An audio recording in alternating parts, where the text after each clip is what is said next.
बात करेंगे मार्केट की आज की शानदार रिकवरी की। क्या ये रिकवरी कंटिन्यू करेगी या नहीं, हायर लेवल पे वापस दिक्कत तो नहीं आएगी, ये सब कुछ कोशिश होगी।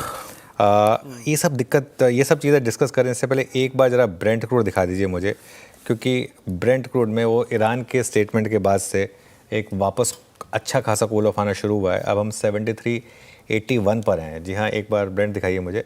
73.81 पर हैं। ये 30 सेंट की गिरावट आई है पिछले आधे घंटे में, और अगले 1-1.5 घंटे में नज़र रखिएगा ऑयल मार्केटिंग कंपनीज़ पर। सबसे ज़्यादा गिरावट वहीं हुई थी। अगर ये और नीचे आया तो वो एक स्पेस होगी जहाँ पर मुझे लग रहा है कि आपको फोकस करना होगा HPBP IOC। खैर, एनीवे मार्केट पर आते हैं। एक ज़ोरदार रैली, और अब अगर आप देखें तो फ्राइडे के लो से हम करीब करीब 400 पॉइंट उछल चुके हैं। जी हाँ, निफ्टी पर फ्राइडे के लो से 400 पॉइंट उछल चुके हैं। और एक बार फिर से जियोपॉलिटिकल सिचुएशन में, अब तो इनफैक्ट वो सिचुएशन आ रही है कि अब अगली बार शायद मार्केट इन चीज़ों पे वरी भी ना करे। जियोपॉलिटिकल सिचुएशन की वजह से कोई भी रीज़न आया, उसमें बाइंग ठीक ठाक काम कर रही है। वैसे हम बात कर रहे थे कि जब तक क्रूड ठीक ठाक है, 80-85 नहीं जा रहा है, तब तक मार्केट डरेगा नहीं, तब तक ठीक है मार्केट। और शायद अब युद्ध से मार्केट डरे ना। और मिड कैप और स्मॉल कैप यहाँ पर भी इस बार देखिए आप क्या शानदार रिकवरी हुई। और खैर, वैसे तो सभी सेक्टर्स में रैली है, लेकिन IT क्लियरली अभी भी एक तरीके से सॉर्ट ऑफ लीडर बना हुआ है। खैर, देखते हैं आखिरी का 1.5 घंटा रहेगा कैसे। Virusha, good afternoon. Good afternoon. Good afternoon. बिल्कुल, कैसा रहेगा बाजार वो देखने वाली बात होगी, लेकिन जिस तरीके से निचले स्रोत से रिकवरी दिखाई मार्केट ने आज, बिल्कुल शानदार रिकवरी। और हालांकि फ्राइडे ये थोड़ी हिंट मिल गई थी, लास्ट आवर अगर हम देखें तो रिकवरी देखने को मिल रही थी, लेकिन जैसा कि आप भी बात करते हैं, युद्ध के बीच भी मार्केट ने स्ट्रॉन्ग परफॉर्मेंस दिखाई है। कारण क्या रहा, क्या लग रही है आपको तेजी की सबसे बड़ी वजह, और ऐसे मूड माहौल में अब क्या करना चाहिए, कौन से लेवल्स इंपॉर्टेंट, क्या ट्रैक करेंगे? बिल्कुल, देखिए आज श्रेया, गुड आफ्टरनून। सुबह सबसे पहले हम जो एक बात डिस्कस कर रहे थे ना, वो ये कर रहे थे कि जो ट्रम्प, आज सुबह शो की शुरुआत हमने एक ट्रम्प के ट्रुथ के साथ की थी। वो जो उन्होंने कहा था कि ईरान को शायद उसने सोचने पर मजबूर किया, क्योंकि बात क्या थी, लड़ाई ईरान और इज़राइल के बीच में भले ही हो, लेकिन बहुत लोगों को ये लग रहा था कि ये इसमें कहीं ना कहीं शायद US इन्वॉल्व है। डायरेक्टली इन्वॉल्व नहीं है, लेकिन इनडायरेक्टली इन्वॉल्व है।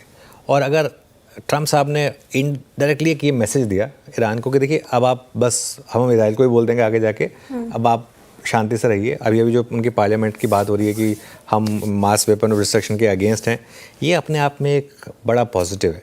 और देखिए, सटीक बॉटम तो आप कभी नहीं पकड़ पाएंगे श्रेया।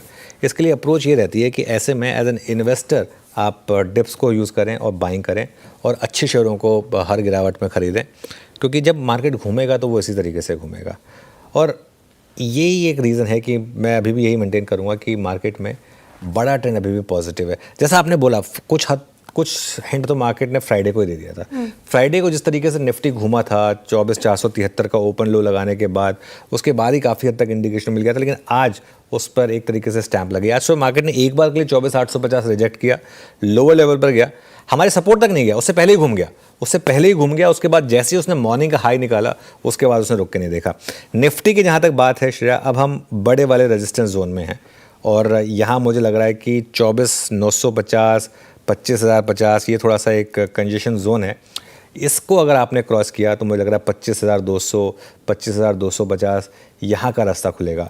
और अब आज का लो जो है 24,703, अब फ्राइडे का लो भूल जाइए, अब आप फ्राइडे के लो की अब रेलेवेंस भी नहीं बची है। अब आज का लो 24,703, इसके स्टॉप लॉस के साथ अब आप सिस्टम में लॉन्ग रहिए, और 24,800, 850 तक के डिप में बाय करिए। अब आपके पास वो वॉर में वाला वो ऑ वाला फैक्टर नहीं है जो आपको एकदम से जैसे शॉक एंड ऑ, वो वाला फैक्टर मिसिंग है। अब बैंक निफ्टी की जहाँ तक बात है, बैंक निफ्टी में देखिए अब आप वापस 56,000 के पास हैं, और 56,200 का जोन है।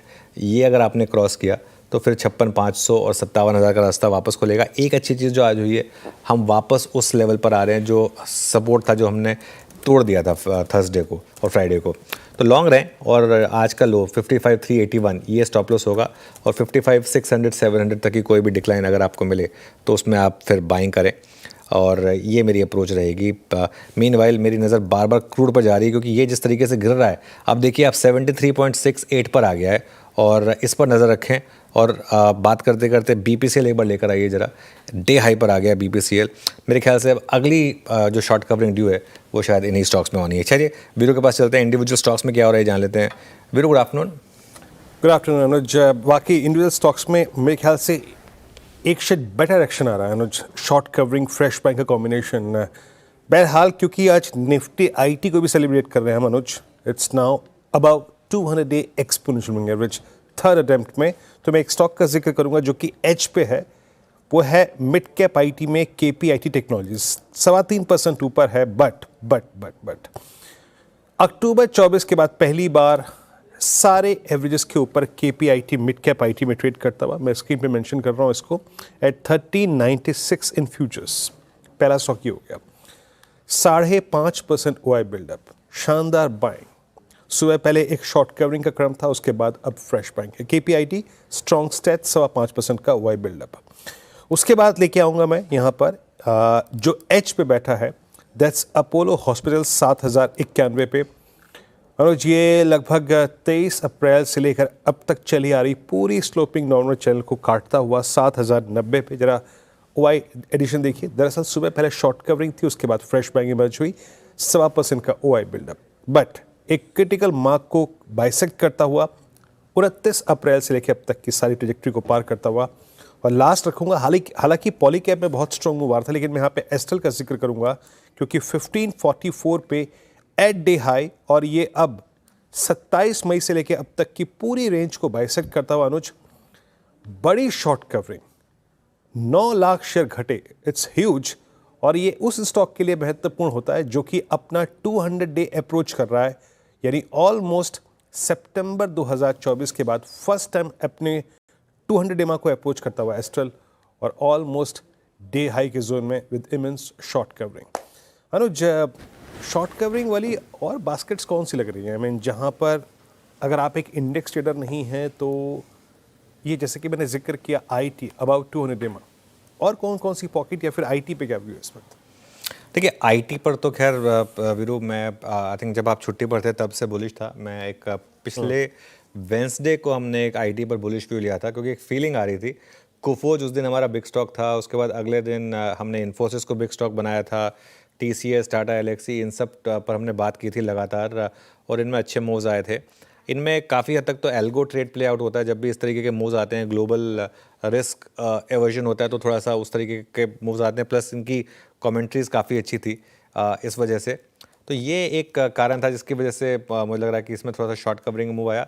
मेरे ख्याल से अगर अगला शॉर्ट कवरिंग का मूव कोई ड्यू है तो वो अगर ये क्रूड और नीचे आया और अगर 73 के नीचे गया फॉर एग्जांपल, तो फिर ये ऑयल एंड गैस स्टॉक्स जो हैं उनमें आएगा। मेरे ख्याल से PSU बैंकों में एक बड़ा शॉर्ट कवरिंग ड्यू है, बड़ी शॉर्ट कवरिंग ड्यू है PSU बैंकों में, और उसका कुछ साइन आप आज भी देख रहे हैं। आज जिस तरीके से PSU बैंक्स चले हैं, और सुबह पहले कोलैप्स हुआ, SBI सुबह कोलैप्स हुआ, हम सुबह बात कर रहे थे कि बैंक निफ्टी पर प्रेशर जो था वो पूरा का पूरा SBI की वजह से था।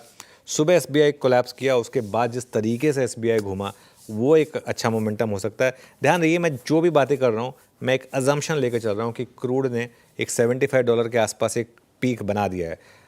हमारी मार्केट के लिए, हमारे स्टॉक्स के लिए, हमारे पूरे एक टेक्सचर के लिए इवेंचुअली हमने बात क्या की थी, ईरान इजराइल की जो वॉर है उसका हमसे कोई डायरेक्ट लेना देना नहीं है, कोई सरोकार नहीं है। हमने तो अपनी खुद की इंडिया पाकिस्तान कॉन्फ्लिक्ट में इतना नहीं रिएक्ट किया, लेकिन ये वाली जो वॉर है, कॉन्फ्लिक्ट है, इसका इम्पैक्ट डायरेक्टली क्रूड पर होता है, तो जो हमारे लिए सबसे बड़ा मैक्रो है।